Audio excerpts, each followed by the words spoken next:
दुनिया के लोग पहले पशुपति व्रत को नहीं जानते थे। जानते थे क्या जीजी? जम के बोलो जरा, जानते थे पशुपति व्रत कैसा होता है? पशुपति व्रत का महत्व क्या होता है? पशुपति व्रत की महत्वता क्या है? पशुपति व्रत की क्या कोई कहानी है, कोई कथा है? कुछ नहीं। कोई तुमसे कहे कि पशुपति व्रत की कथा पढ़ना चाहिए, पशुपति व्रत की कहानी पढ़ना चाहिए, सब झूठ।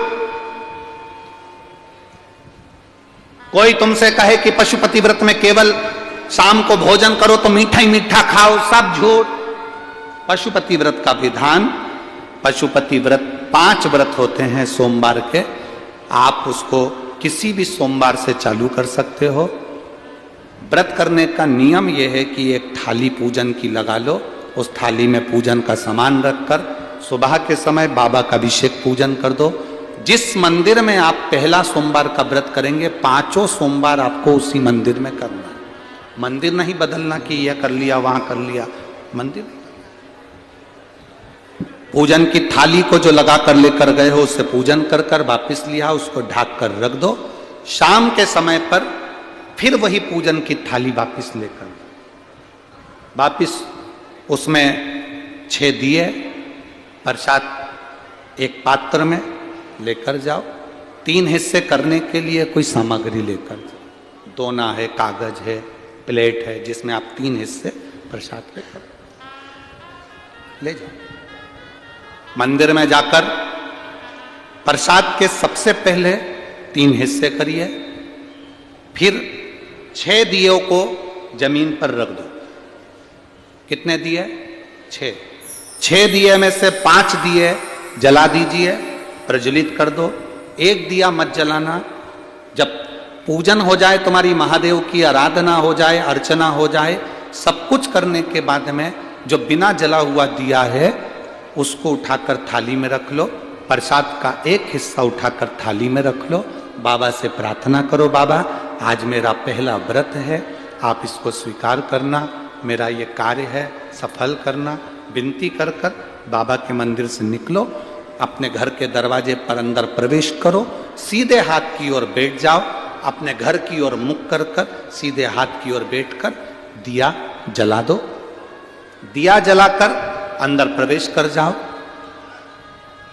एक समय भोजन करना है इस व्रत में।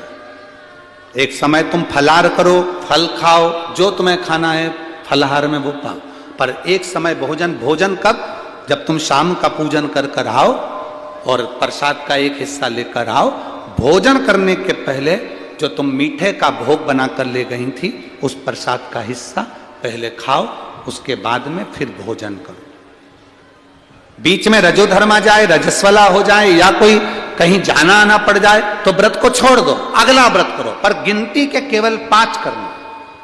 बीच में कहीं चले गए 2 हफ्ते के लिए, 3 हफ्ते के लिए, 1 महीने के लिए चले जाओ, मना नहीं, वापिस आना फिर करना, पर व्रत की गिनती 5 ही होना चाहिए। 5वां व्रत जब आपका पूर्ण हो, बाबा को वही 6 दिए, श्रीफल, भेंट, कुछ 108, चाहे तो फूल की पंखड़ी ले जाएं, चावल का दाना ले जाएं, मूंग ले जाएं, या जो चीज आपसे बन जाए 108, बेलपत्र वगैरह वो ले जाएं। बाबा को वही प्रसाद के 3 हिस्से कर कर दिए रखकर बाबा को पूजन कर कर 108 सामग्री जो लेकर गए हो वो बाबा को श्री शिवाय नमस्तुभ्यम कहकर समर्पित कर। वापिस प्रसाद का एक हिस्सा, 1 दिया बिना जला लेकर आए, नारियल भेंट बाबा को समर्पित कर कर कहें, बाबा आज मेरा 5वां व्रत पूर्ण हुआ, आप इसे स्वीकार करना। घर पर आकर दिया जलाओ, अंदर प्रवेश कर कर जो प्रसाद तुम लेकर गए हो, लेकर आए हो, उस प्रसाद में से किसी को हिस्सा नहीं देना है। वो प्रसाद का एक हिस्सा केवल तुम्हें ही खाना। प्रसाद पाकर भोजन करो, बाबा आपके मन के मनोरथ पूर्ण करे। इसको पशुपति व्रत कहते हैं।